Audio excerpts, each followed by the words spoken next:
प्राथमिक माहिती आहे पुढच्या कागदावर मी थोडं तुम्हाला ऑफिशियली जे बोलतो. 28/5 ला आवाजा कंपनीवर पहिल्यांदा खंडणी मागण्यासाठी हे 2 आरोपी आले. ह्या आरोपींवर म्हणजे डायरेक्ट त्यांनी पीडी आणि स्टोअर मॅनेजर यांना उचलून अपहरण केलं. 28 तारखेला त्यांच्या गाडीला वगैरे कॅमेरे असल्यामुळं ते ट्रेस झाले. त्या दोन्ही आरोपीला पकडलं. तर त्याची फिर्याद ही 29 ला झाली. म्हणजे मला ह्याच्यातून हे सांगायचं आहे 29 मे 29 मेला. तर हे 2 कॅरेक्टर आहेत ना, तर आपला जो घटनाक्रम आहे नंतरचा 29/11चा, त्याच्यानंतर 6/12चा, 9/12चा, त्याच्यामध्ये कुठेही आले नाही. म्हणजे मला हे सांगायचं की पोलीस प्रशासनानं त्वरित कारवाई केल्यामुळं त्या दोघांना कळालं. त्याच्यातला एक आरोपी आणखी त्याच्यातला हा आरोपी आहे ना अनोळखी, तो सगळ्यांच्या ओळखीचा आहे. हा ते सांगतो ना, त्याची माहिती आपण त्यांच्याकडून घेऊ, पण त्याच्यावर कुठलीही कारवाई नाही. आणि हेच इथली आमच्या पोलीस प्रशासनाची पद्धत आहे. इतर टाकून द्यायचं, तपासात काही सापडलं नाही म्हणायचं, त्याला सोडून द्यायचं, त्याचा पाठपुरावा देखील कोणी करत नाही. तर मला सांगायचं होतं की हे पहिला FIR आहे की जिथल्या तिथं कारवाई केल्यामुळे हे कॅरेक्टर पुढे कुठल्याही याच्यामध्ये आले नाही. त्याच्यानंतर 6 तारखेला ज्यावेळेस खंडणी मागण्यासाठी हे लोक आले 6/12ला, त्याच्या अगोदरचं पण एक FIR आहे 29/11चा.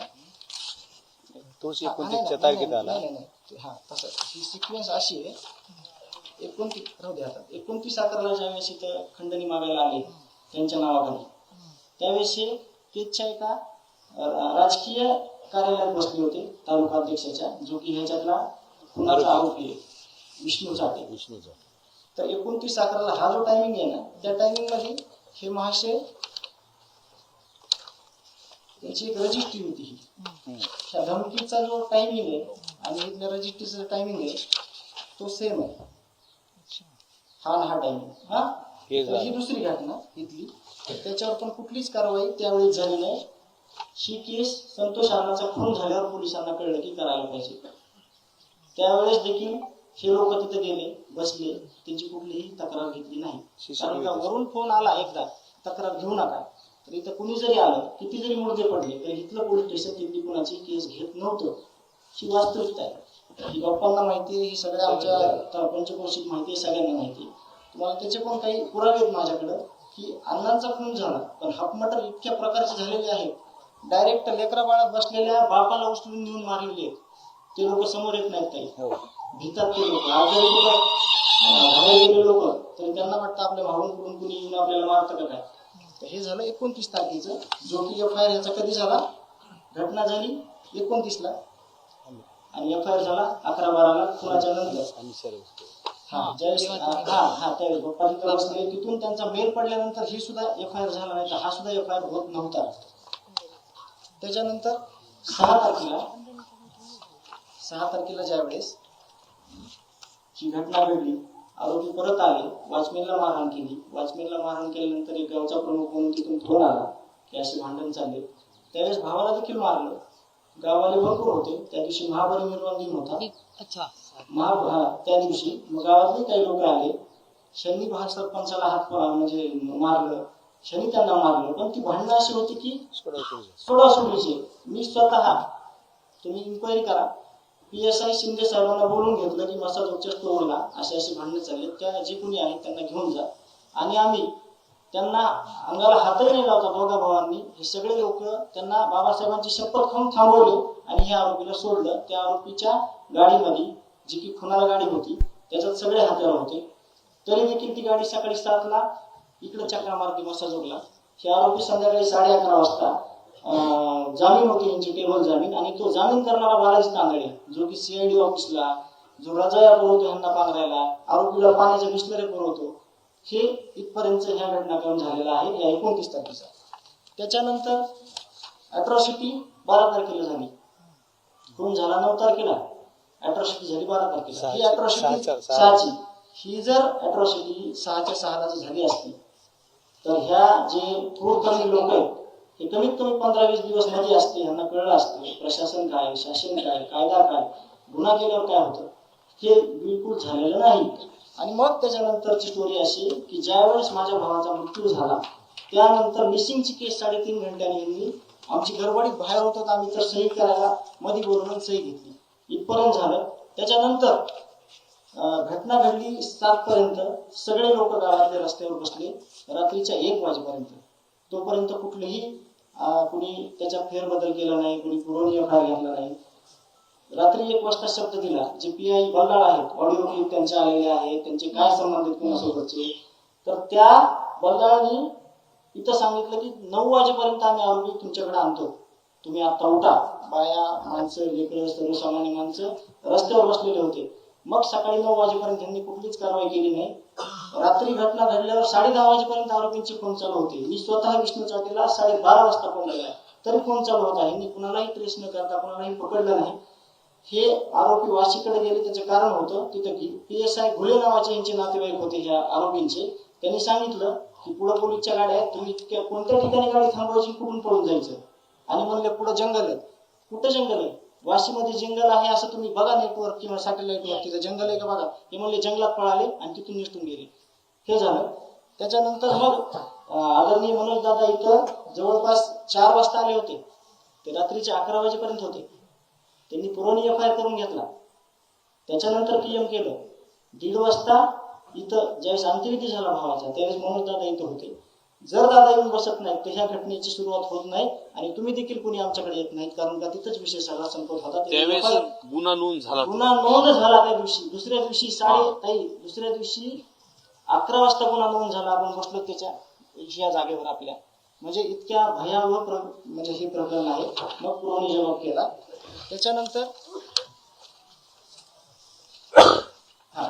हा गुन्हा झाला. हा असा घटनाक्रम आहे. आता ह्याच्यातून एकच आम्हाला तुम्हाला त्याचा सारांश द्यायचा आहे की सगळी पोलीस यंत्रणा, ते SP साहेब असतील, ते PI साहेब असतील, ते LCBचे लोक असतील, ह्या लोकांनी एवढी अराजकता माजवली. हा खून हा आरोपीने केला नसून हा यंत्रणेने केलेला गुन्हा आहे असं मी त्याचा भाऊ म्हणून ठोकपणे सांगतो आणि त्याचे सगळे पुरावे देतो पोलिसांना. ज्यावेळेस मी DYSP साहेबांना बोलतो की ये त्यांना हिंदी बोलतात ते कि ये इसका कॉल आता था क्या कभी तुमको, कभी कभार आता था क्या. बोले हमको सभी को फोन आता था. 50 ते 60 कॉल आहेत त्या दिवशी. आणि यांचे जर 6 तारखेपासून 18 तारखेपर्यंतचे जे कॉल रेकॉर्ड काढले, 1,000 कॉल निघते यांच्यासोबत. घटना घडल्यापासून 15 दिवस तरी या खुनाला कुणीही गांभीर्याने घेतलं नव्हतं ह्या लोकांनी ज्यांनी गुन्हा केला. आणि आता सगळे म्हणतात खूप संवेदनशील मुलगा आहे मी, माझा भाऊ गेलाय, माझं सगळं जे आयुष्यातलं जे होतं ते सगळं गेलं. माणूस गेल्यानंतर कुणी प्रेम दाखवतं, गाव दाखवतं, ते दाखवतं, पण मी जिवंतपणे माझ्या भावाला, माझे आई वडील, माझे जे कुटुंब आहे सगळ्यात माझा प्रमुख माणूस होता. मी त्याच्या सावलीसारखा आतापर्यंत राहत होतो. मला त्याची उडीव कशालाच भरून येणार नाही, कारण का मी त्याच्या खांद्याला खांदा लावून जे सगळं आतापर्यंत काम केलं निस्वार्थीपणे ते आम्ही दोघांनी मिळून सोबत केलं. माझा एवढा घात केलाय तर तो घात ह्या लोकांनी केलाय. आणि असे 100वर प्रकरण असते. तुम्हाला त्याच्यातला एक फोटो दाखवतो. हे लोक बिचारे यांच्या घरी कुणीच नाही लढायला. जे तुम्हाला एक उदाहरण दाखवतो. असे 100वर लोक आहेत, त्यांना अशा पद्धतीने मारले जात आहे. केज पोलीस स्टेशन मध्ये तिथले CCTV काढायला सांगा बाप्पा. त्या दिवशी ह्यांनी साधी यांची देखील घेतली. एकदम गरीब माणूस आहे. नाव, गाव, पत्ता, दवाखान्यात घेतलेली ट्रीटमेंट, आमच्याकडे सगळे पेपर आहेत. आम्ही टिकलोतच फक्त गावाले आणि आम्ही एका गोष्टीवर की जे ह्या पोलीस यंत्रणेला 8 दिवसात पहिल्या करायचं होतं ते केलं नाही.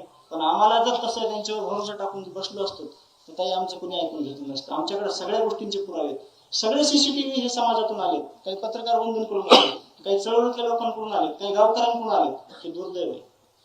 या पोलीस स्टेशननं पहिल्या 6 दिवसात पूर्ण जिल्ह्यातले सगळे CCTV फुटेज हे हस्तगत करायला पाहिजे होते. सर्रास फिरतायत सगळीकडे आरोपी. घटना झाल्यावर पण हप्ते वसुली करतायत. आता जो कृष्ण आंधळे ना फरार, त्याच्या मित्रांनी त्याच्या वाढदिवसा दिवशी अशोक मोहिते नावाच्या डोक्यात कोयता मारला. तो लातूरच्या सह्याद्री हॉस्पिटलला ऍडमिट होता आणि त्याला आम्ही सुट्टी डिस्चार्ज होताना मी गेलो होतो स्वतः तिथं. एवढ्या घाबरलेल्या अवस्थेत होता तो. आणि होमगार्ड आहे तो, स्वतः होमगार्ड आहे तो.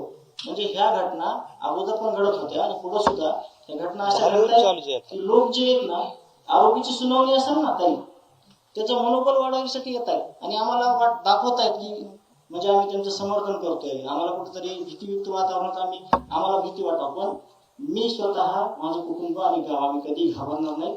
आम्ही कुठल्याही स्टेजला जाऊ, आम्ही कुठेही न्यायाच्या भूमिकेत आम्ही कधी बी कुठेही उतरायला तयार आहे. गावकरी सोबत आहे, यापेक्षा सगळे समाज, तुम्ही सगळे लोक, लोकप्रतिनिधी, सगळ्या गोष्टी बाजूला ठेवून आमच्या सोबत आहेत. आम्ही ह्या ज्या गोष्टी सांगितल्या ह्या त्रिकालाबाधित सत्य आणि ह्याचे आमच्याकडे पेपर आहेत आणि ज्या काही अनऑफिशियली गोष्टी आहेत त्याचे काही पुरावे नाहीत त्या गोष्टी सुद्धा आमच्याकडे आहेत. त्या तुमच्याकडे न मांडण्याचं कारण की जर कोणी सिद्ध करा म्हणलं, जर कोणी म्हणलं तर ते आमच्याकडे नाही, म्हणून आम्ही तुम्हाला त्याचे फक्त फोटो दाखवले. खूप आहेत, अशा फाईल खूप झाल्यात ह्याच्या. जेवढी डॉक्युमेंटरी तपास यंत्रणेकडे नसेल तेवढी आमच्या मसुदेवाल्यांनी तयार केलेली आहे. हेच काम त्यांचं होतं, त्यांनी आतापर्यंत केलेलं नाही. आणि आमची प्रामाणिक भावना आहे, जे या लढ्यामध्ये सगळे येत आहेत, आम्हाला फक्त न्याय पाहिजे. आम्हाला न्याय व्यतिरिक्त काहीच नाही पाहिजे. आमच्याकडे आमच्या गावाची पार्श्वभूमी अशी आहे, हे तुम्हाला सांगितलं. हे गावचं प्रमाणपत्र आहे मागच्या 2 वर्षात भेटलेलं. हे जे आरोपी आहेत सगळे, हे आरोपीचे जेवढे गुन्हे आहेत त्याच्या 10% पण गुन्हे आमच्या गावाचे नाहीत. आणि ते गुन्हे कोणते आहेत? किरकोळ, शेतीचा वाद, कुठेतरी ह्याचा वाद, पण ते असे गंभीर गुन्हे नाहीत. हे 2 फरक आहेत. एवढं गाव चांगलं जे आरोपी आहेत ना असं सांगायचं म्हणजे ही गावची पार्श्वभूमी आहे, असं आमच्या गावचा इतिहास आहे. आणि अशा गुणागोविंदानं गाव चालणार त्याचे इतके भयानक पद्धतीनं संपवलं. आम्ही आमच्याकडं कधीही आम्ही ह्याची उणीव भरून काढू शकत नसतो. हे सगळं तुमच्याकडे घेतो.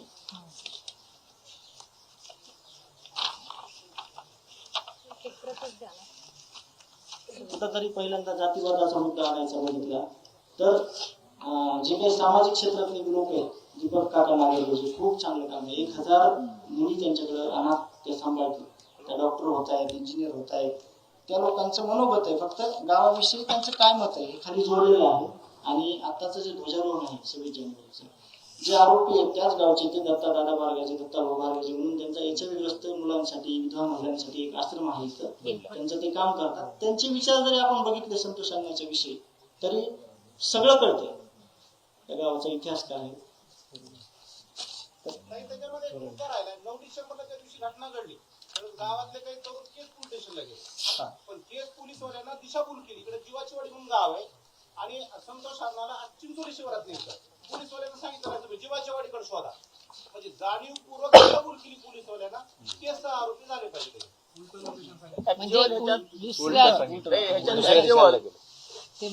प्रशांत महाजन आणि पीएसआय राजेश पाटील खरे आरोपी तेच आहेत. राजेश पाटील आणि पीएसआय राजेश पाटील आणि पीआय प्रशांत महाजन हे खरे आरोपी तेच आहेत. त्यांनाच हे सगळे जे आरोपी आरोपीचे त्यांचे सगळं संगनमत होतं. त्यांना डिटेल माहिती होतं की संतोष देशमुखला कुठं नेलं, काय केलं, काय सगळे डिटेल. सस्पेंड केलं, राजेश पाटला सस्पेंड केले आणि प्रशांत महाजनची हेडक्वार्टरला बुलेट लावून पोलीस स्टेशन समोर उभा राहतो. असा कोण 3 दिवसाखाली मला भेटला होता. रोजच केसमध्ये तो. आता पोस्टिंग कुठे? त्यांची हेडक्वार्टरला पोस्टिंग केलेली. पण मग इथे कशी येतात ते? महाजनला दिली केसला परत कोणची काय ती यंत्रणा आम्हाला पोलीस स्टेशन नसलं त्यामुळे आमचं संरक्षण करू. अरे असं कसं म्हणजे जर असं होत असेल तर खूप गरीब लोक आहेत. परत कसं पाठवलं याला? त्याला पाठवला पाठवला होता. इन्क्वायरी लावायला पाहिजे ना. सेक्शन 4 खाली अॅट्रॉसिटीचा गुन्हा 6 तारखेला घेतला नाही तर तो सेक्शन 4 मध्ये जो अधिकारी टाळाटाळ करतो त्याला नियमाने सेक्शन 4 ने अॅट्रॉसिटीत आरोपी करायला पाहिजे. कामात ऐकतच नाही. आपलं कामात आहे की ही तर लई छोटा विषय. एवढे मोठ्या परिस्थितीत महाजन जो आहे रामकृष्ण बांगरवर खोटे गुन्हे त्याच्यावरती अॅट्रॉसिटीचा गुन्हा दाखल झाला पाहिजे, कारण का त्यांनी अॅट्रॉसिटी नोंदवण्यात हायगाई केली. आता ह्याच्यातला रामकृष्ण बांगर नावाचे ते येणार होते, आता इथे आले तुम्ही, त्यांच्यावरती ह्या सगळ्यांनी मिळून खोटे केसेस केल्या. त्यांची बायको जी रामकृष्ण बांगर ही म्हातारी बाई आहे, 5 केसेस केल्या, एक नाही 5. नाही पण त्याच्यात हाईट म्हणजे तिन्ही रिव्हॉल्वरनी गोळी मारली हे काय असं दाखवलंय. खोटे गुन्हे केलंय? आता त्यांना जामीन झाला. अजून पोराचं राहील, मुलावर बाळाचा राहील. करत नाही हेच कळलं नाही. म्हणून म्हणजे गावकऱ्यांना कदाचित हे नसेल. आमची मागणी काय होती, आम्ही जेव्हा विधानसभेत बोलत होतो की तुम्ही, आम्ही जे विधानसभेत होते मागे त्याच्यामधला माझा जो प्रमुख मुद्दा होता तो म्हणजे तुम्ही ज्युडिशियल इन्क्वायरी लावा आणि ज्युडिशियल इन्क्वायरीचा स्कोप मोठा ठेवा. म्हणजे इथे ज्यांच्यावर अन्याय केले ते वाल्मिक कराड आणि कंपनीने धनंजय मुंडेंच्या आशीर्वादाने त्या सगळ्यांना तक्रार नोंदवता येईल. कारण मला अनेक कुटुंबियांनी फोन केला. आता हे महादेव मुंडेचं प्रकरण आहे, त्याच्या बायकोनी पहिल्यांदा माझी संपर्क साधला की असं आहे. म्हणजे ताई तुम्ही बोला, आम्ही उभा राहतो. तसे अनेक प्रकरण आहेत. त्यामुळे हा स्कोप जोपर्यंत काही वाढवत नाही ज्युडिशियल इन्क्वायरीचा, तोपर्यंत कोणालाच नाही मिळणार. इथे अन्यायग्रस्त लोकांची मालिका आहे. आता ते रामकृष्ण बांगर यांच्या 12 शैक्षणिक संस्था होत्या. त्या 12 शैक्षणिक संस्था 18 शैक्षणिक संस्था वाल्मिक कराड आणि धनंजय मुंडेला पळकवायच्या होत्या आणि म्हणून त्यांच्यावर खोट्या केसेस दाखल केल्या. म्हणजे मला लाज वाटते, मी एसपीला दर आठवड्याला 3-4दा फोन करायचो की साहब झूठा केस है, बेचारे बुड्ढा बुड्ढी घूम रहे, भाग रहे इधर से उधर, उनको आप अगर झूठा बोलते तो 2 मिनट में टूट जाएगा. ते करायला त्यांनी 3 महिने घेतले. अशा खोट्या केसेस काय वाटेल ते झालं. 2 वर्षांनी जे वाटेल ते झालं. म्हणजे खास करून ह्या म्हणजे जे 2.5 वर्ष मागची गेली सरकारची, त्याच्यामध्ये धुमाकूळ झाला. त्यामुळे जोपर्यंत ते सगळं ज्युडिशियल इन्क्वायरीच्या चौकटीत येत नाही तोपर्यंत काही कोणाला न्याय मिळणार नाही आणि असंच प्रकरण दाबले जातील. आणि जे पोलीस इथे होते त्या पोलिसांची ताई म्हणजे या गावकऱ्यांचा पण ती इच्छा असेल, त्याच्यातला एकही पोलीस जिल्ह्यात राहता कामा नाही ना. हे should be out of the district. नोकरीच्या बाहेर जिल्ह्यात पण नाही, यांना म्हणजे काढूनच नाही, टाकलं. आता मग कारण सध्या ते पुरतं जे जिल्ह्याच्या इथे बाहेर तर पाठवा. तेच करणार आहेत ना. सध्या तरी जिल्ह्याच्या बाहेर पाठवा. आता तो प्रशांत महाजन म्हणजे 2 केसेस दाखवल्या त्याच्या. ते बापवंत मिलिटरी केस मध्ये पण त्यांनी वाल्मिकला मदत केली. वाल्मिक आरोपी आहे तरी तो आठवड्यात 1दा 2दा 3दा त्याच्यावर जेवायला जायचा, चहाला बसायचा. वाल्मिक आरोपी असताना बिसमरी गेली त्यांनी तरी नंतर बिसमरी केली. पण म्हणजे अशा पद्धतीने कुठलं हे असतं यार. आता मी मगाशी सांगितलं कैलास फडचिकस, कैलास फडचिकरचं नाव नाही का, मग एसपी कसं काय कैलास फडचा मुलगा म्हणून FIR करतो. म्हणजे स्टाईल आहे यांची आणि हे सगळं वर्ण मॅनेज होतं. हे धक्का आहे एकदम. आणि जोपर्यंत ताई वगैरे असं बोलत नाही की तुम्ही ज्युडिशियल इन्क्वायरीचा स्कोप वाढवा आणि ते पॉइंट ऑफ रेफरन्स मध्ये ते आणा की ज्यांना तक्रार करायची असेल तरी जजला येऊन तक्रार करावी, तरच हे होईल. नाही तर मग हे असंच एक मर्डर झाला पुढे अजून मर्डर होतच राहतो.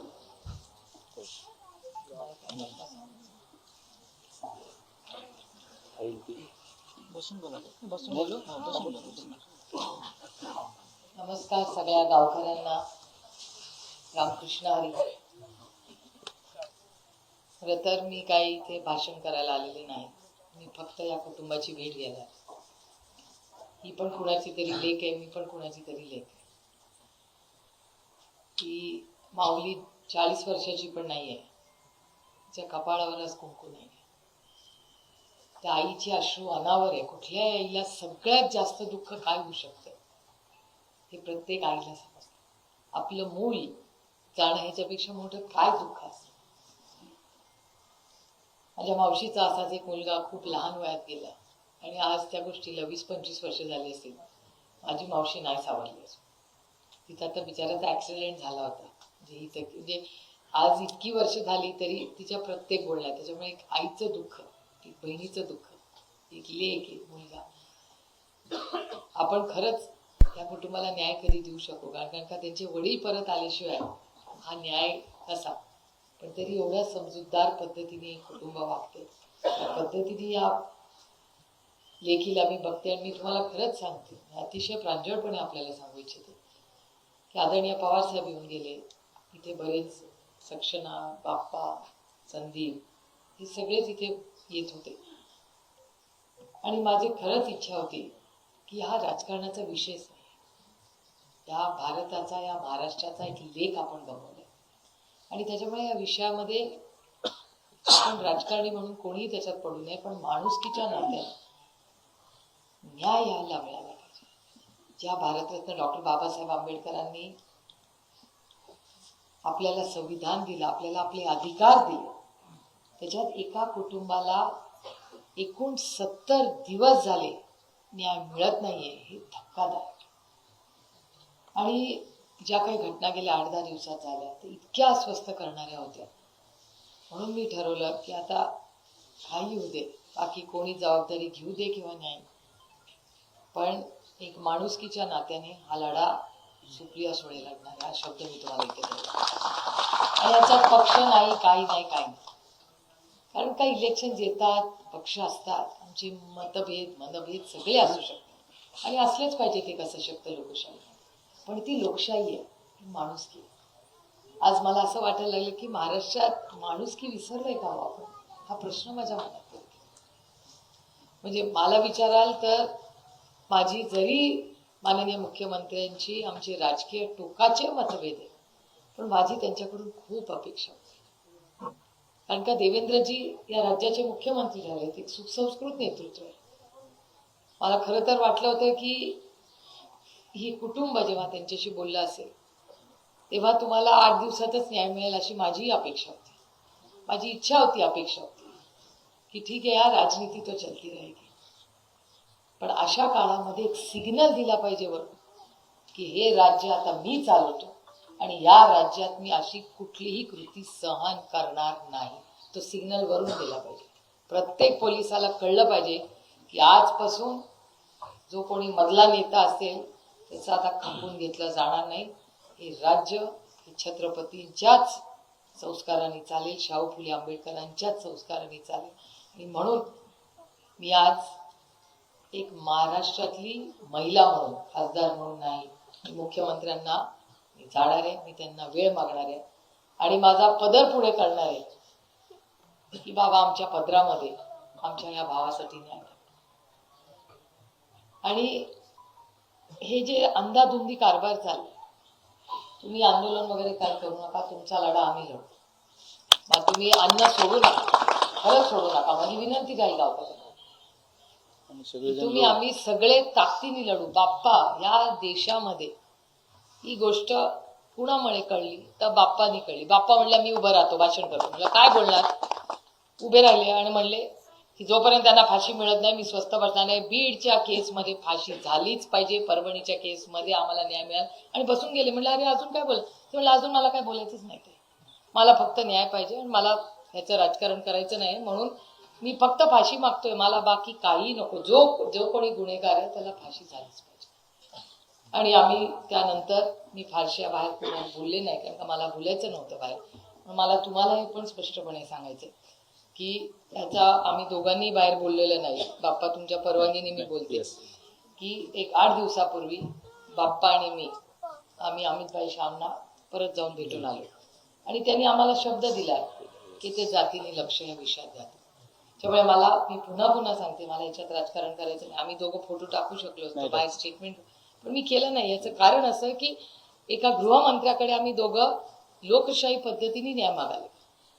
बाप्पा आधी भेटून आले होते, आम्ही परत परवा भेटून आलो आणि माझी अतिशय विनम्रपणे प्रांजळपणे त्यांना हात जोडून विनंती की बाबा ह्याच्यामध्ये मग पोलीस असू दे, अधिकारी असो, कोणीही गुन्हेगार असो, त्याची गय करू.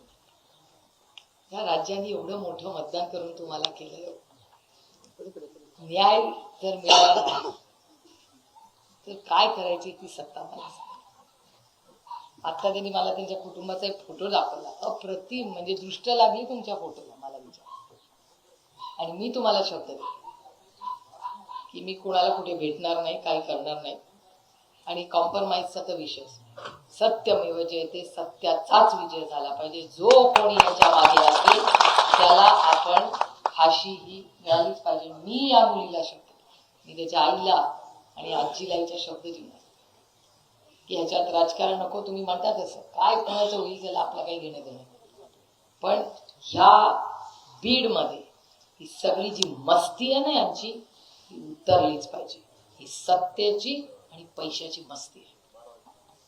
सत्ता आणि पैसा आयुष्यभर टिकत नाही आणि ती कशाने भांडायची, ती लढा सत्यानीच मोडून काढायचा. आपण सगळे जोपर्यंत एकत्र आहोत ताकदीने लढू. तुमच्या काय कोर्ट केसेस असतील, काय असतील, स्वतः मी बघेन. मी स्वतः तुम्हाला न्याय मिळाल्याशिवाय स्वस्थ बसणार नाही. आणि हे फक्त तुमच्या कुटुंबासाठी नाही. तुम्ही म्हणला तसं बीडमध्ये जे कुणाला हाणामारी झाली असतात त्याचे डोकं फोडले कुणाचं, तुम्ही दाखवलं, त्या कुटुंबाची माहिती घ्या. त्या कुटुंबाला पण आपण न्याय. हे कुठेतरी थांबलंच पाहिजे. ही गुंडागर्दी थांबलीच पाहिजे. बीड मधली प्रत्येक महिला मन मोकळेपणे जशी मी राज्यात आणि देशात फिरते तशा तुम्ही फिरल्याच पाहिजेत. तुम्हाला काळजी वाटता कामा नाही माझी लेख बाहेर गेली. कसं काय करते प्रशासन? मग सत्तेमध्ये बसला ना, विकास विकास विकास हा यांचा विकास आहे. जर माझी लेख जाणार असेल, ती मगाशी आई मला म्हणत होती की माझा लेख बाहेर गेला. तुम्हाला माहिती आहे तुमची आई काय म्हणली मला? तुमची आई मला असं म्हणाल्या की जेव्हा माझा लेख बाहेर जातो तो घरी येईस तोवर माझ्या काळजात अशी चिंता वाटत असते. याच्यासाठी महात्मा गांधी लढले, याच्यासाठी या देशात स्वातंत्र्य आलं की या माऊलीला मुलाचा बाहेर गेल्यावर दुखदुख वाटते की माझा लेख परत घरी येईल का नाही. हे प्रशासन आहे, हा महाराष्ट्र आहे, हा चव्हाण साहेबांचा महाराष्ट्र आहे. मी तुम्हाला शब्द देते की ही लढाई आज तुमची नाही, ही लढाई आमच्या सगळ्यांची आहे आणि तुम्ही कोणीही उपाशी राहणार नाही. या राज्यातला माझा कुठलाही भाऊ किंवा बहीण उपाशी राहणार नाही. उपाशी राहिले तर आम्ही राहू, पण तुम्हाला आम्ही उपाशी राहू देणार. तुम्ही या लढा लढायचा नाही, आम्ही लढणार. कशासाठी आम्ही सगळे आहोत? आम्ही लोकप्रतिनिधी आहोत ना. कशाला लोकांनी आम्हाला निवडून दिलंय? याच्यासाठीच निवडून दिलंय ना. मी तुम्हाला शब्द देते की तुम्हाला रोज आम्ही अपडेट देत जाऊ आणि मी मुख्यमंत्र्यांना आज विनंती करणार आहे की आम्हाला एक दिवस आड अपडेट पाहिजे की तुमचं प्रशासन काय काम करते. लपवण्यासारखं काय नाही ना तुम्हाला. मग का पारदर्शकपणे राज्याला सांगत नाहीये तुम्ही काय करता? अहो, जेव्हा या सगळ्या घटना होत होत्या या 15 दिवसाच्या, तो माणूस काय त्यांचं नाव वाल्मिक कराड ना, वाल्मिक कराडची हिंमतच कशी होते की व्हिडिओ काढून मी पोलीस स्टेशनला येतोय. काय समजता तुम्हाला? कुणाच्या जीवावर ही मस्ती आहे? ही पैशाची आणि सत्तेचीच मस्ती आहे ना. लाज वाटली पाहिजे या सगळ्या लोकांना. आणि हे सहन महाराष्ट्र करणार नाही. हे करायचंय. मी तुम्हाला शब्द देते की हा जो कोण 7वा आहे ना, तो कृष्णांदळे आहे कुठे? असंच गायब झाला हवामध्ये. कुठे गेला? तुम्ही मला पाणी आणा त्यांच्यासाठी, पाणी द्या. कृष्ण आंधळे गेला कुठे? असा कसा गायब झाला? तुम्ही मला सांगता तुम्ही ट्रॅक करू शकत नाही? अहो, रोज आमचे फोन ट्रॅक करते सरकार. तो कृष्ण आंधळे सापडत नाही यांना. कुणाला पटतं इथे की कृष्ण आंधळे सापडू शकत नाही? मला सांगा, असं शक्य तरी आहे का? जेव्हा संदीप काहीतरी त्याच्यावर बोलला तर सगळ्यांनी एवढी संदीपवर टीका केली. असं कुठे झालं? 2 महिने झाले कृष्ण आंधळे मिळत नाही. हा जे बोलला ते खरं बोलला. तिचा मर्डर झाला खरं. त्याच्याकडे सर्वात गुप्त माहिती कृष्ण आंधळेकडे आहे. आणि मला कृष्ण आंधळेचा सीडीआर फोन पडला. कुठे गेला फोन? सीडीआर काढा तुम्ही. फोन असा जातो कुठे? आम्हाला सीडीआर पाहिजे. कृष्ण आंधळे आणि प्रत्येक जे 7 लोक अटक झाले त्यांचा सीडीआर हा फोनचा मिळालाच पाहिजे. आणि याच्यासाठी आपण सगळे मिळून लढा लढू. आणि त्याचा तुम्हाला काय बोलायचं? एसपीचे सीडीआर काढा. डीवायएसपी आणि एसपीचे सीडीआर पहिले म्हणजे जेव्हा मर्डर झाला त्याच्या आधी आणि त्या आवाजा कंपनीच्या मध्ये एसपीचे आणि सगळ्यांचे सीडीआर काढा, डीवायएसपीचे सीडीआर काढा. आणि ताईंनी ज्याचे हिंट दिली की प्रशासनानं, ताई तुम्हाला आठवत असेल की शीना बोरा नावाचं एक प्रकरण झालं होतं. आतापर्यंत महाराष्ट्रामध्ये जेवढी खून प्रकरणं झाली ते पब्लिक मध्ये गेली. पोलीस हे बघतं की एक दिवसाआड पत्रकार परिषद घेऊन झालेली चौकशी महाराष्ट्रासमोर ठेवते. मग ह्या खून खटल्यामध्ये एकदाही पोलीस प्रशासनाने आजपर्यंत पत्रकार परिषद घेऊन ही अशी चौकशी झाली आहे का सांगितलं नाही? कारण का ह्या सगळ्या गोष्टी त्यांना लपवून ठेवायच्या आहेत. आणि म्हणून मी परत तुमच्याकडे मागणी करतो की जी ज्युडिशियल इन्क्वायरी होणार आहे, तुम्ही जे म्हणालात ना की आपण त्याला न्याय देऊ, त्याला तो ज्याला मारला कोयता मारला तो काय बोलत होता? तो फिल्म बघत होता, व्हिडिओ बघत होता, अटक कशी झाली, कोणाला अटक झाली, तर मागणं त्याला कोयता मारला. ह्या सगळ्यांना जोपर्यंत ज्युडिशियल इन्क्वायरीच्या परव्ह्यू मध्ये घेत नाही, त्याच्या म्हणजे कक्षेत घेत नाही ज्युडिशियल इन्क्वायरीच्या, तर काहीच नाही मिळणार आहे. लोकच तो रामकृष्ण बांगरची फॅमिली घाबरत होती माझ्याशी बोलायला. नाही नंतर बोलतो इतकी दहशत निर्माण करून ठेवली आहे. त्याच्यामुळे मला वाटतं ईडीचा केस राहिला. आपण जे मागणी केली आहे की ह्या देशामध्ये खंडणी हा मोठा गुन्हा आहे. मनमोहन सिंग साहेब काँग्रेसचं जेव्हा सरकार होतं ना, तेव्हा त्या काळामध्ये ईडी, आता ईडी तर सगळ्यांनाच माहिती आहे, पोराला ईडी माहिती आहे राज्यात आता. आणि ईडी खंडणी मागणं म्हणजे तो गुन्हा आहे या देशामध्ये. त्याला ईडी लागते. मला प्रश्न विचारतोय त्या वाल्मिक कराडला तो जो खंडणी मागत होते ना सगळे, मग त्यांना आधी अटक कशी नाही झाली, त्यांना ईडी का नाही लागली? हा प्रश्नाचं उत्तर सरकारला द्यावं लागेल ना. कधी तुम्ही म्हणलं जून महिन्यात पहिला मागितलं ना खंडणी, मे महिन्यात खंडणी मागली. जर मे महिन्यात पहिल्यांदा खंडणी मागली तर त्या काळातच मे महिन्यामध्येच त्यांना लागायला पाहिजे होतं ईडी आणि सीबीआयची. का नाही लागली तेव्हा? तुम्ही मला सांगा, विचार करून सांगा. तो काळ कुठला होता? मे महिन्यात इलेक्शन चालले होते. आता इलेक्शनच्या वेळेत तुम्ही खंडणी मागताय इलेक्शनसाठी. कशासाठी? का खंडणी मागणं गुन्हा आहे? कशासाठी का मागे ना? 1 रुपयाची खंडणी मागणं या देशात गुन्हा आहे. आणि मग जून पासून काय या सरकारने काय केलं? यांचंच सरकार होतं ना जून मध्ये महाराष्ट्रात. अवधा नावाची कंपनीने जेव्हा खंडणी केली तो FIR झाला. का नाही तेव्हा त्यांना काय ईडी आणि सीबीआय तेव्हाच का नाही लागली? कारण का भीतीच नाही वर्दीची राहिलेली या जिल्ह्यामध्ये. हे दुर्दैव आहे. मला महाराष्ट्राच्या पोलिसांचा सार्थ अभिमान आहे. मी जन्मापासून फार जवळून पाहिले. जेव्हा महाराष्ट्राचा पोलीस बघतो ना तेव्हा असं वाटतं चला बाबा, मी तुमच्याबद्दलच बोलते. मला अभिमान वाटतो जेव्हा तुमच्यासारखे पोलीस बघतात, महिला पोलीस असतात. आम्हाला सार्थ, आमची कॉलर टाईट होते की अरे आपला महाराष्ट्राचा पोलीस आहे, वर्दी घालावी तर महाराष्ट्राच्या पोलिसांनी घालावी. दिल्लीमध्ये जेव्हा त्यांना अवॉर्ड मिळतो तेव्हा आमची टाईट होते कॉलर, एकदम आपल्या महाराष्ट्राच्या अधिकाऱ्याला बक्षीस मिळालं. पण बीडमध्ये काय चाललंय? आणि हे म्हणतात ते खरं आहे की बीडची बदनामी होते. लोक साहजिक आहे हो, मलाही वाईट वाटलं. अतिशय सुसंस्कृत जिल्हा आहे. काय झालंय? या 5 लोक क्रांतिकारी, बरोबर आहे तुमचं अगदी, अंबेजोगाई, या देशामधले सगळे सुशिक्षित लोक आवर्जून येतात. बीडचा सार्थ अभिमान आम्हाला सगळ्यांना आहे. आणि ह्या बीडचं बदनामी करायचं पाप या 5, 10, 25 लोकांनी केलेलं आहे. तुम्ही सगळे सुसंस्कृत आणि चांगलेच आहात. तुम्ही सुसंस्कृत आहात म्हणून ते तुम्हाला दम देतात. आता ही लढाई मी तर म्हणीन तुम्ही महिलांनी हातात घेतली पाहिजे. घ्या एक लाटणं, आणि आला ना असला कोणी आंधळे तर घ्या लाटणं आणि ठोकून काढा, असा मी आग्रह करते. काय लावलंय आमचं? आमच्या घरातले कर्त्या पुरुषांवर तुम्ही असे हल्ले करणार? हे नाही चले. महाराष्ट्रात आम्ही हे सहन करणार नाही.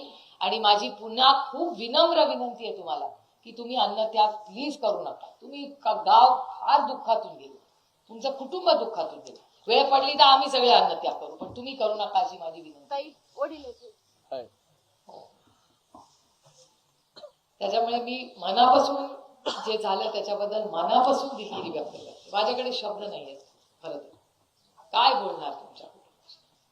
आणि जे काही झालं हे अतिशय दुर्दैवी झालं. पण आम्ही जोपर्यंत तुमच्या कुटुंबाला न्याय मिळत नाही तोपर्यंत आम्ही कोणीही स्वस्थ बसणार नाही. फाशी ज्या दिवशी होईल त्या दिवशी आपली जबाबदारी पण संपणार नाही, कारण खाली लेकरांची जबाबदारी आज आपल्याला. पण तुम्ही एक आदर्श म्हणून उभे राहा. तुमच्या बरोबर आम्ही उभे आहोत. आणि बीडमध्ये आज नंतर कुणावरही हल्ला झाला तर बाप्पाला नाही तर मला फोन करा. माझा फोन 24 तास चालू असतो. आम्हाला फोन करा, आपण काय करायचं ते करू. आणि मी आज मुख्यमंत्र्यांना वेळ ऑलरेडी मागितलेली. मी येणार होते म्हणून मी कालच रिक्वेस्ट टाकली. आज उद्यामध्ये माननीय मुख्यमंत्र्यांनी वेळ दिली तर आज जी काही चर्चा झाली मी त्यांच्या कानावर घाली. बाप्पाही माझ्यावर आज मुंबईला येणार आहेत. आम्ही वाट बघू. आज आम्हाला आज उद्यामध्ये जर वेळ दिली, पण न्याय मिळाल्याशिवाय आम्ही स्वस्थ बसणार नाही. आणि आणखीन एक मी सांगते आणि पत्रकारांनी सांगते, आम्हाला ह्याच्यात राजकारण आणायचं नाही. म्हणूनच मी इतके दिवस शांत बसले होते. जेव्हा स्टेटमेंट करायचं मी नेहमी म्हणायचे जे काय व्हावं ते पारदर्शक पद्धतीने व्हावं. आणि आपल्याला कुणावर व्यक्तीवर आरोप प्रत्यारोप करत बसायचं नाही. आपल्याला या कुटुंबाला न्याय मिळाला. मी विचार करते, ही लेख विचार करा. ही लेख वडिलांसाठी वण राज्यात मोर्चे करत फिरते, भाषण करते. मी सांगते तुम्हाला, सरकार जे बसलंय ना या लेखीच्या अश्रूंवर उभं आहे. त्यांचं आहे सांगा, या लेखींच्या अश्रूवर आहे. मला आश्चर्य वाटतं की या सरकारला झोप कशी येते. या सरकारला काम करताना, भाषण करताना, साजरं करताना या लेकरांचे अश्रू नाही दिसत. झोप कशी येते हो मला सांगा. या प्रश्नाचं उत्तर द्या. मलाच काल इथे येताना अस्वस्थ वाटत होतं की मी कसं यांना माझा चेहरा दाखवू, काय या लेकीला मी सांगू. अहो मी पण गेले खूप गोष्टींमध्ये, पण माझे वडील माझ्यावर आहे, तिचे वडील परत येणार नाहीये. तो लढायला लेकी लढू शकतात. आम्ही सगळ्या लढलो, तुम्ही पण लढला, आमचे भाऊ पण खूप लढले, पण हिला कुठल्या तोंडाने उत्तर देऊ? हिचे तर बाबा परत येणार नाही. आणि मुलगी अभ्यास करते, भाषण करते, आणि ते असंवेदनशील सरकार फार एका शब्दाने बोलत न्याय देऊ म्हणते. काय न्याय द्या कुटुंबाला? आणि माझा प्रश्न आहे पुन्हा माननीय मुख्यमंत्र्यांना की तो 7वा माणूस आहे कुठे? त्या तानाजी सावंताचं पोरग विमान वापस बोलेल, माझा काही नाही, ते तुमचा वैयक्तिक, ते तानाजी सावंतजी जे काय त्यांचं झालं, तो तुम्हाला मुलगा सापडतो विमान परत येऊन, पण आमच्या भावाचा खुनी हा तुम्हाला सापडत? इतके निर्दयी आहात तुम्ही. काय गरीब आहे, शोषित आहे, वंचित आहे, पीडित आहे म्हणून त्याला आवाज नाही या देशामध्ये? हे सब नाही चले. आम्ही पूर्ण ताकदीने या कुटुंबाच्या मागे उभं राहू, आणि जोपर्यंत यांना न्याय मिळत नाही, आणि ह्या दोन्ही मुलांची जबाबदारी जी आदरणीय पवार साहेबांनी घेतलेली आहे, अर्थातच आम्ही ह्यांचं कुटुंब म्हणून या मुलांच्या सगळ्या दुःख तर आहेत, पण ते सुख त्याच्यात आम्ही आयुष्यभर राहू, हा शब्द मी तुम्हाला सगळ्यांना देते. आणि आज गावकरी आपण मोठ्या संख्येने आला, आणि तो विश्वास माझ्यावर दाखवला. मी नेहमी सगळ्यांना सांगतो की एखाद्याने जेव्हा आपल्यावर विश्वास टाकताना त्याचं एक मोठं दडपण असतं आणि एक मोठी जबाबदारी असते, आणि तुमची बहीण म्हणून ही आज जबाबदारी घेणार आहे. आणि मी शब्द तुम्हाला देते की बाप्पा आणि मी आयुष्यभर, आणि संदीप भैया, आम्ही सगळे तुमच्या बरोबर पूर्ण राहू. एक मिनिट. आवाज आमच्या कुटुंबातले लोक आहेत. माझं नाव नाही घेतलं मला काही फरक पडत नाही, मी लढणारच माणूस, मला काही फरक पडत नाही. याच्यातली दुसरी गोष्ट मला स्पष्ट करायची, मस्ता झोप बंद स्पष्ट करायची. कुणाकडे अजूनही काय बोलताय? लाडकी बहीण योजनेचं अध्यक्षपद आजही त्यांच्याकडे आहे. परळीचं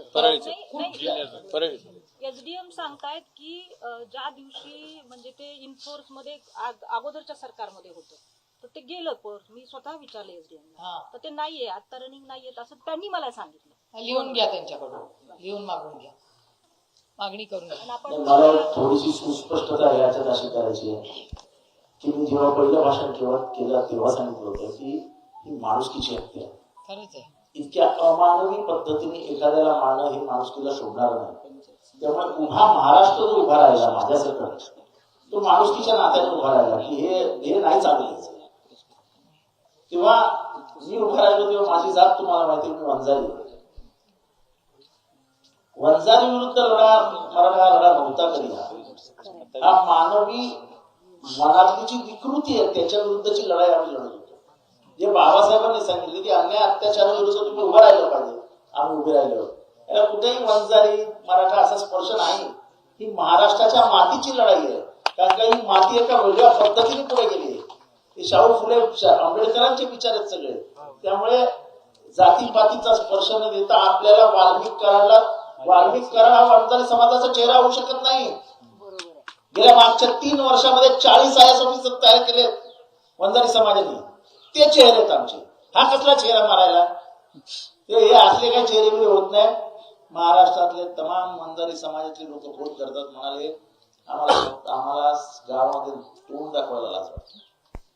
लोक आमच्याकडे संशय नजरेने बघायला. समाजाच्या लोकांना त्रास दिला त्यांनी, खोटे गुन्हे त्यांच्यावरच केले. ते आता तुम्ही एवढे आहात ना, एवढ्या मर्डर झाले, आरोपी कोण आहे? तो सगळे आरोपी वंजारी आहेत, बरोबर आहे. बापवंजारी मर्डर केस तो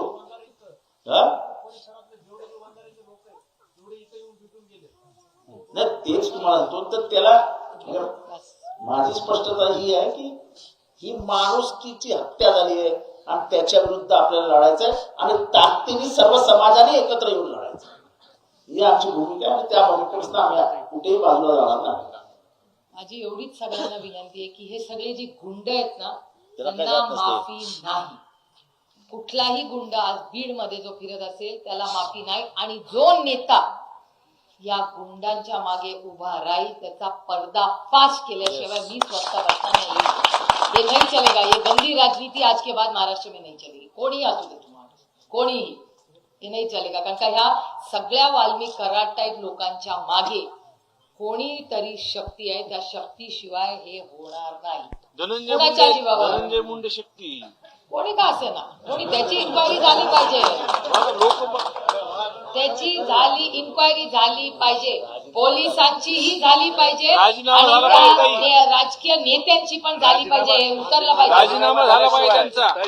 हे जे पोलीस जे प्रेशर खाली आहेत ना घरगड्यासारखे जे वागतात ना ते मंत्रिपदाचा वरच असतंय त्यांना. संदीपला राजीनामा झाला पाहिजे. ताई, आमची एकच मागणी आहे, सुरुवातीपासून पहिल्या दिवशीपासून गावात जेव्हा आपल्याशी चर्चा केली, वाल्मिक कराड काही एवढा मोठा नाहीये, त्याला संरक्षण फक्त या मंत्रिपदाचं भेटते.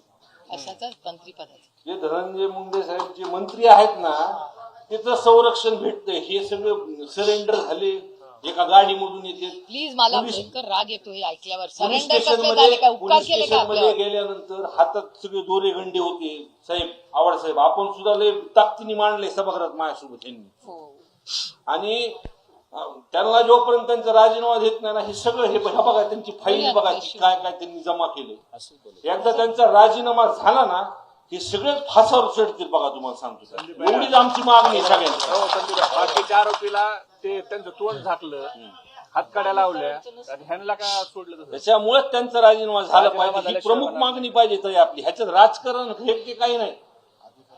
आणि प्रकाश दादा म्हणले ना भाड्याने दिलं आणि गावकऱ्यांची त्यात दुसरी एक मागणी सांगा. आहे की कुमावत नावाचे एक अधिकारी होते ज्यांनी सगळ्यांच्या चाव्या टाईट केल्या होत्या. तर त्या कुमावतला आणण्यासाठी गेले 3 महिना मागणी होते. नाही, आले होते ते 1.5 वर्षापूर्वी. तुमची बदली झाली का विचार करतो तेव्हा सगळं माहिती आहे. पोलीस ना पण परत एकदा त्यांना आणलं पाहिजे. आणि दुसरी एक गोष्ट एक चौकशी झाली पाहिजे की कदाचित कोणाच्या लक्षात येणार नाही. यांनी व्हिडिओ काढला की मी पोलीस स्टेशनला जातोय. खरं तर पोलिसांचं काम होतं नाकेबंदी करायची आणि त्याला त्या गाडीत पकडायचा, गाडीत पकडून आपल्या गाडीत घ्यायचा आणि घेऊन जायचा. पोलिसांनी इतका त्याला वेळ दिला की त्याची डायरेक्ट गाडीवाली सीआयडीच्या गेट समोर आणि गेट म्हणलं तो असा चालत चालत उतरत तसं काय बाप आला पोलिसांचा असा गेला. तेव्हा मी भाषणात सांगितलं होतं की मुंबई क्राईमचा कोण दाऊदला गेला ना तर दाऊदला थरथरथर व्हायचं. एवढी दहशत होती पोलिसांची. ह्या सरकारच्या वागण्यामुळे खरी लाच जर कोणाची केली असेल तर पोलिसांची. सरकारचं काय नाही केलं आणि त्याच्यामुळे त्या प्रकरणाची चौकशी झाली पाहिजे की त्याला हे असा मार्ग मोकळा कोणी करून दिला. त्याला जी गाडीत आणला त्या गाडीचा चालक कोण होता, त्या गाडीच्या चालकाची चौकशी झाली पाहिजे. तो आधी कोणाच्या यात्रेत कोणाबरोबर होता किंवा हा विषय इथे काढायला नको. पण एकंदरीतच टाईमला नाही आवडत. पण मी स्पष्ट सांगतो की राजकीय वरदहस्तामुळे इथल्या सगळ्या गुन्हेगारांना अभय मिळालं आणि आज ते जे माजले ते फक्त आणि फक्त राजकीय वरदहस्त. सरेंडर होण्याच्या आदल्या दिवशी मांजर सुंबेवर ही आरोपी गावातून व्हिडिओ काढायची हिंमत कशी होते काय उपकार केला काय आपल्याला सरेंडर केलं. प्रॉपर परळीतच होते ते. माझं म्हणणं आहे सरेंडर केलं काय उपकार केले का आपल्यावर त्यांनी. त्याला पकडून हात फरफटत आणायला पाहिजे होतं. हे काय लावलंय आपल्यावर उपकार केला काय काहीतरी सांगतात व्हिडिओ करतात. हे सुस्त कसं आहे ना दुर्दैवी आहे खूप खूप दुर्दैवी आहे. चलो प्रेस वाले हो तुम्ही विचारा आपल्याला निघायला लागेल ना पुढे हा पुढे हा ताई तुम्ही आम्हाला दिलासा दिला होता की तुम्ही पूर्णपणे खंबीर आमच्या पाठीमागे राहता. पण परत मी गावकऱ्यांतर्फे आपल्याला विनंती करतो आम्ही 25 तारखेपर्यंत ऐका बाप्पा आम्ही 69 दिवस वाट बघितली. 25 तारखेपर्यंत आमच्या मागण्या नाही झाल्या तर आम्ही 25 तारखेला मागण्याची लिस्ट द्या जी तुमच्याकडे मला 25 तारखेपर्यंत तुम्ही तुमच्या मुख्यमंत्र्यांना भेटा. तुमच्या लेवलवर तुम्ही तुमचं करा. 25 तारखेपर्यंत जर मुख्यमंत्र्यांना आम्हाला न्याय दिला नाही तर आम्ही 25 तारखेला अन्न त्याग करणार म्हणजे करणार. पण आता आमची सहनशीलता संपून गेली. कृपा करून तुम्ही आता त्या गोष्टीमध्ये लक्ष द्या. प्रेस वाले या या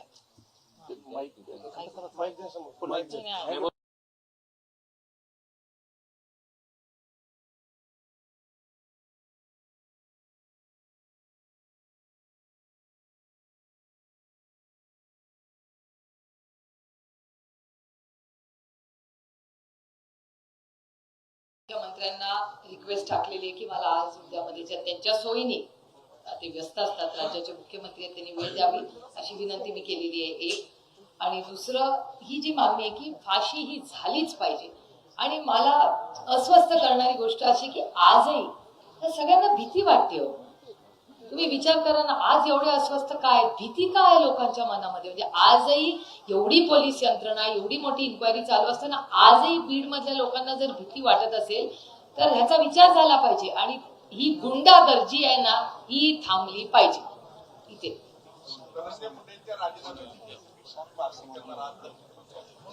मी तुम्हाला खरं सांगू, काही गोष्टी या नैतिकतेवर असतात. आणि मी अनेक दिवस म्हणजे सगळेच पक्षाचे, आणि मला ह्याच्यात खरंच राजकारण आणायचं नव्हतं कधीच, आणि मी आणणारही नाही. विषय अतिशय संवेदनशील आणि त्याच्यामुळे माझी अपेक्षा होती की तुम्हाला आठवत असेल आमचं सरकार होतं, मी तुमच्या परवानगीने थोडासा विषय बोलते प्लीज, की आमचंही सरकार होतं तेव्हा देशमुख साहेबांचं फक्त कानावर काही गोष्टी आल्या तेव्हा अटक झाली, राजीनामा झाला. त्याच्यानंतर ते आपले नाही आता आपलं नवाबभाई संजय राऊत झाले नाही का, ते मुलीची काय केस झाली संजय राठोड, ती मुलीचा आरोप झाला तर आठवत असेल तुम्हाला. तर त्या संजय राठोडांच्या वेळीच पण राजीनामा उद्धवजींनी घेतला होता त्यांचा. तो केस चालूच होती पण नैतिकतेवर तेव्हा उद्धव ठाकरेजींनी निर्णय घेतला की संजय राठोडांवर आरोप होत आहेत, त्यांनी बाजूला झालं पाहिजे आणि ते योग्यच निर्णय होता. तर आमची एवढीच मागणी आहे की नैतिकतेवर त्यांनी राजीनामा द्यावा. आणि हे मागणी रास्त आहे, मला वाटतं त्याच्यात काही जोपर्यंत इन्क्वायरी पूर्ण होत नाही थोडा वेळ बाजूला जा. इन्क्वायरीतून तुम्हाला जर क्लीन चिट मिळालं तर प्रश्नच येत नाही. पण नैतिकतेवर, आणि सुरेश दसांचं एक स्टेटमेंट आहे तुमच्याच चॅनलवर मी पाहिलंय की नैतिकतेची आणि यांची कधी भेटच झाली नाही असं सुरेश दस म्हणतो. आणि यांच्या चॅनलवर माझ्या मनाचं नाही, मी यांच्या चॅनलवर पाहिलेलं बोलतो.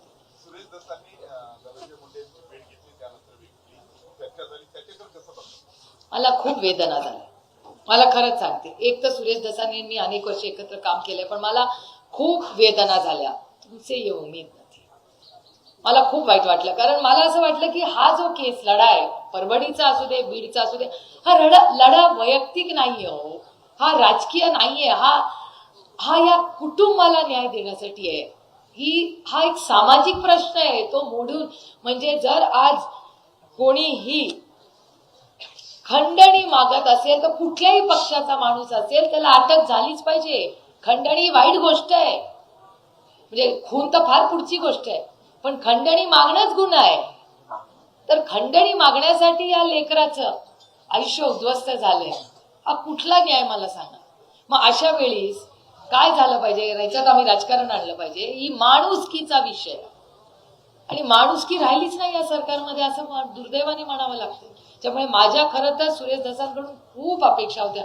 मला फार दुःख झालं, वेदना झाल्या ते बातमी ऐकून, कारण का मला वाटलं होतं की ते लॉजिकल एंडला नेतील ही गोष्ट.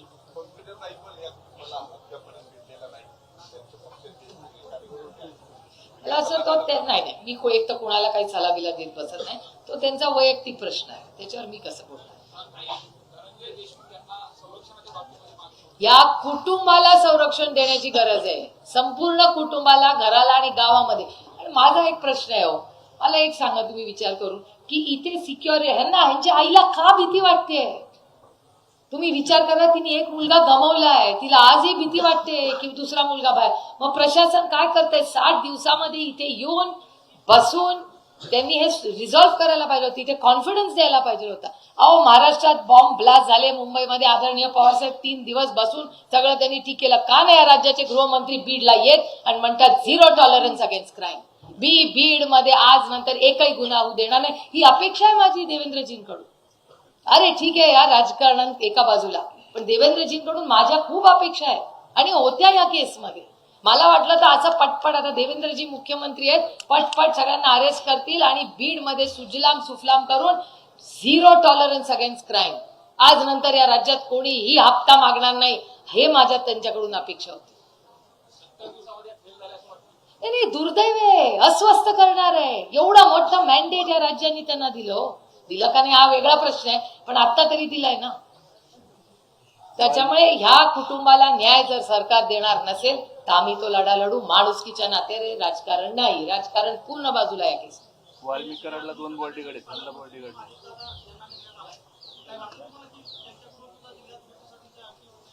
नाही, अर्थातच ते या राज्याचे डेप्युटी चीफ मिनिस्टर आहेत. ते ह्यामध्ये येऊन गेले. माझी एकच अतिशय विनम्रपणे बीडच्या पालकमंत्र्यांची विनंती माझी राहिली, जी मी मागणी करणार आहे, त्यांना पत्र केलंय मी तयार, जे मी पाठवणार आहे त्यांना आज, की हे सगळं माननीय मुख्यमंत्र्यांनी हे नीट करावं, कारण का गृह मंत्रालय त्यांच्याकडे. पण बीडच्या पालकमंत्र्यांची माझी अतिशय विनम्र विनंती आहे की इन्क्वायरी तुम्ही 1 वर्षाची लावली आहे. जे आरोप सुरेश धसांनी केले ते 1 वर्षाचे, वो नाही चलेगा. 19 पासून आतापर्यंत इन्क्वायरी झाली पाहिजे, ही आमची मागणी. कारण का बीडकरांचं नुकसान झालंय. पीक विमा आता म्हणजे तुमच्या परवानगीने बोलते मी हे, की काल दौंडमध्ये मला शेतकरी भेटले, कागद आहे माझ्या डायरीमध्ये, मी तुम्हाला दाखवू शकतो. बीडमध्ये हार्वेस्टरला एक शेतकरी भाऊ आला होता आणि तो काल मला म्हणत होता, ताई तू बीडला चालली आहे ना, माझे 8 लाख रुपये बघ मिळतात. तुम्हाला भेटले होते ना ते लोक? नाही, हा तुमचा विषय नाही, म्हणून मी तुमची परवानगी घेऊन बोलले. बारामती लोकसभा मतदारसंघातला, बारामती असू दे, दौंड असू दे, या सगळ्या भागातले शेतकऱ्यांनी 8-8 लाख रुपये यांना दिलेत हार्वेस्टर घ्यायला. डीबीटी, अरे काय बोलायचं, हे काही जागा नाही बोलायची, म्हणून मला त्या विषयावर बोलायचं नव्हतं. पण मी मुख्यमंत्र्यांशी बोलणार आहे आणि मी दिल्लीतही बोलले हे सगळं. आणि मला शिवराज सिंग चव्हाण यांचे जाहीर आभार मानायचे. शिवराज सिंग चव्हाण या देशाचे शेती मंत्री आहेत. त्यांनी मला शब्द दिलाय पार्लमेंटमध्ये की मी ह्या सगळ्या पीक विम्याच्या घोटाळ्याची आणि सगळे जे कृषी मंत्रालयात महाराष्ट्रात घोटाळे झाले त्याची इन्क्वायरी लावून तुला देईन. मी वाट बघते की मी त्यांच्यावर विश्वास टाकलाय.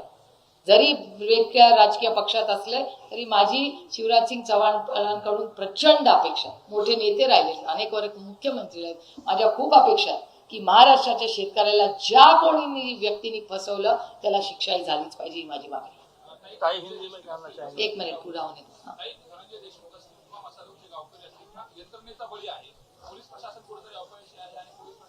पोलीस आणि सरकारी यंत्रणा दोन्ही एकाला सोडून चालणार नाही. या पोलिसांना ताकद कोणी दिली? आणि माझा प्रश्न आहे, मला सीडीआर पाहिजे सगळ्यांचे. का नाही सीडीआर? तुम्ही लपवण्यासारखं काय? सीडीआर सगळ्यांचे काढतात, त्यांचा काढा, काय प्रॉब्लेम आहे? ते कोण जे आंधळे आहेत ना, कृष्ण आंधळे, त्यांचा फोन सापडत नाही. सीडीआर आहे ना, काढा ना, सांगा ना आम्हाला. विष्णू चाटेचे सगळ्यांचे सीडीआर काढा, सांगा ना आम्हाला. आणि बसू दे ना, एकदा जर राज्याच्या मुख्यमंत्र्यांनी सांगितलं ना की 0 टॉलरन्स सीडीआर, सगळ्यांना 8 टाका शिक्षा होईल, या राज्यात कुणाची हिंमत होणार नाही कुणाला खंडणी मागण्याची.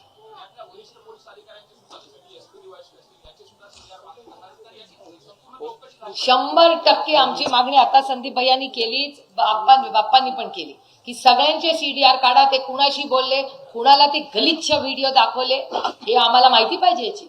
कुणाला त्यांनी फोन करून जेव्हा ते चाललं होतं, आता ह्या मुलांच्या समोर मला बोलायला लावू नका काही विषय, त्यांच्यावर आधीच दुःखाचा डोंगर आला, आपण परत ते विषय नको मुलांच्या समोर काढूया. सीडीआर आम्हाला फोन मध्ये कोणी कुणाला फोन केले, यांना ताकद कोणी दिली? पोलिसांच्या मागे कोण होतं? एवढी ताकद आलीच कुठे? अहो, वाल्मिक कराची हिंमत कशी होते? एक व्हिडिओ काढून सांगायचा की मी आता पोलीस स्टेशनला येतोय, का मी आता पायगडे घालू का काय? त्याला तू खून केलाय, तिकडे या मुलांचं आयुष्य उद्ध्वस्त केलंय. लाज नाही वाटत यांना की ते म्हणतात आम्ही पोलीस स्टेशनला सरेंडर करायला येतोय? पोलिसांनी धरून आणायला पाहिजे होतं त्यांना. काय करत होती पोलीस यंत्रणा तेव्हा?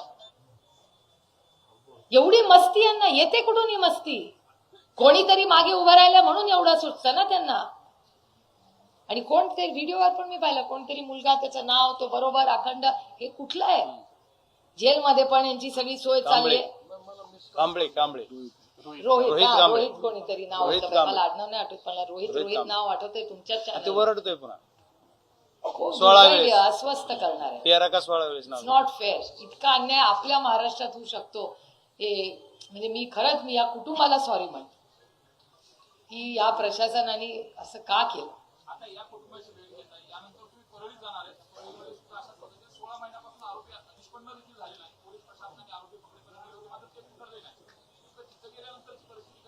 अरे बीड मध्येच कसे सगळे गुन्हेगार फरार होतात? काय करताय? इन्चार्ज कोण आहे इथला? त्याला उत्तर द्यावं लागेल. म्हणून तर मी देवेंद्रजींकडे न्याय मागणार आहे की काय करते इथली कुठली लिडरशिप त्यांच्या मागे उभी राहते. पोलीस फार चांगले असतात, मी फार वर्ष अनुभव केलाय. आमच्या जिल्ह्यात आम्ही बघा पोलिसांना कधी त्रास देत नाही. आणि ते बिचारे चांगले आहेत, ते काम करत असतात आपापल्या पद्धतीने.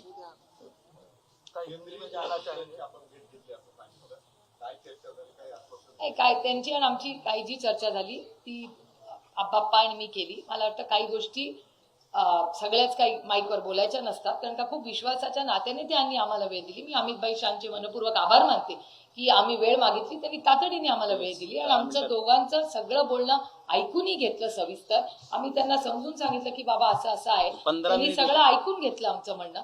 त्यामुळे आम्हाला ते न्याय देतील एवढी आमची अपेक्षा आहे. आणि माणुसकीच्या नात्याने मी पुन्हा पुन्हा विनंती करते की कृपा करून कोणीही याच्यात राजकारण आणू नये. माणुसकीचा विषय राजनीती होती राहील.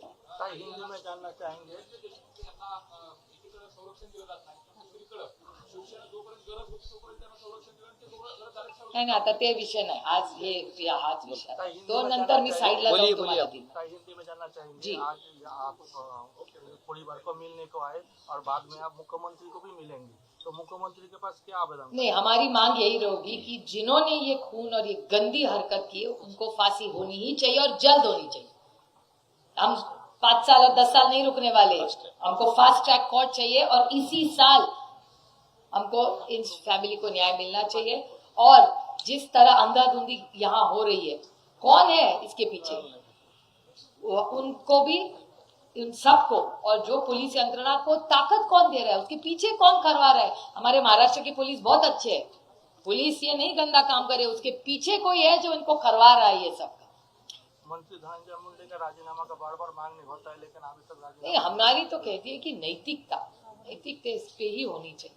अरे आप सोचिए ना, इस बच्चे की आंसू पे ये सरकार खड़ी है आज. इतनी असंवेदनशील सरकार मैंने कभी नहीं देखी.